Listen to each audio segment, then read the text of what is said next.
So in this module, we're going to briefly go over how to route the document for approval within JIRA.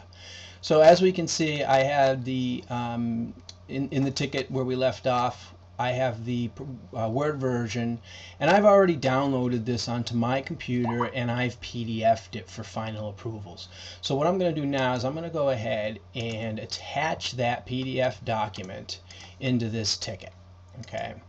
And so once that's attached, and again, if we open up the document, you'll see that I have, and I just chose a random document, but you'll see that it's basically a PDF. Now, when you go ahead and download this document to your computer for approvals, you will notice that there will be signature fields on the bottom.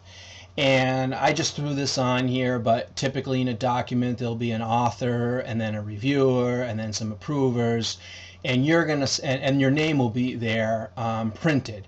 And so what you're going to need to do when it comes to you is you're basically going to just need to sign the document.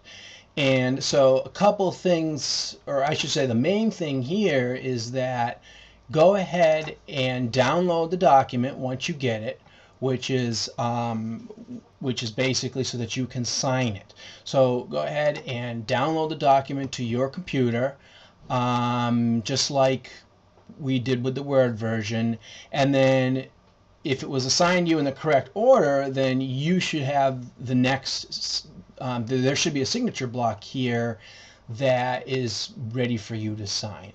So you're going to have to do this locally on your computer. You can't do this within the within basically the web. So again, go ahead, download the document, then go ahead and sign it, and then at that point you can go ahead and reattach the PDF version that you signed into the ticket.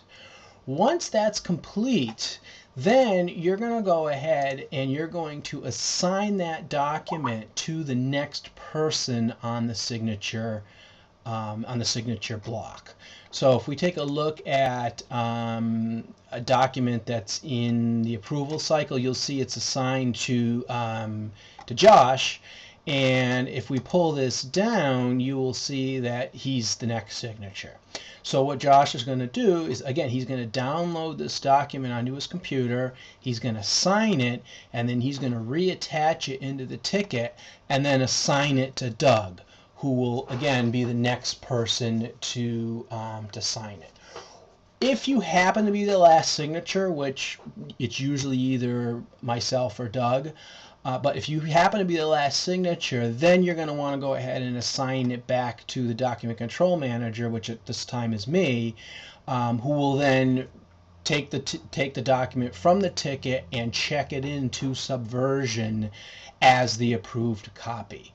Once that's done, we will go ahead and we will close this ticket, because like I said earlier, these tickets are only utilized for managing the workflow of authoring, reviewing, and approving a document. So you never want to go back into JIRA to grab a document, because chances are it may not be the approved version, it may not be the right version. You know, JIRA is not the place where we store documents. Once these tickets are closed, then any documents that are left attached in them are not the controlled version. So once something's approved, you always want to go into Subversion to grab it. And so now at this point, we've reviewed the utilization of Subversion as well as JIRA as the mechanisms for archiving our documents as well as routing them for authoring, reviewing, and approving. And again, just to review, Subversion is the archive, JIRA is the documentation workflow tool. These tickets will typically get assigned to you. They should have a document or a Word version of the document in the ticket for you to update. Go ahead, update the document, attach it in there, and send it to anyone that needs to review it.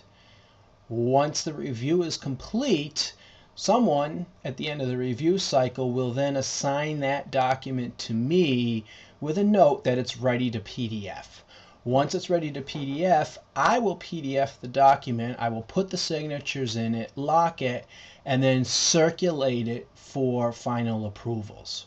Once all the approvals are done, that ticket will get assigned to me, and then I will go ahead and I will extract that document from JIRA, check it into Subversion where it gets locked as the controlled copy, and close out the JIRA ticket.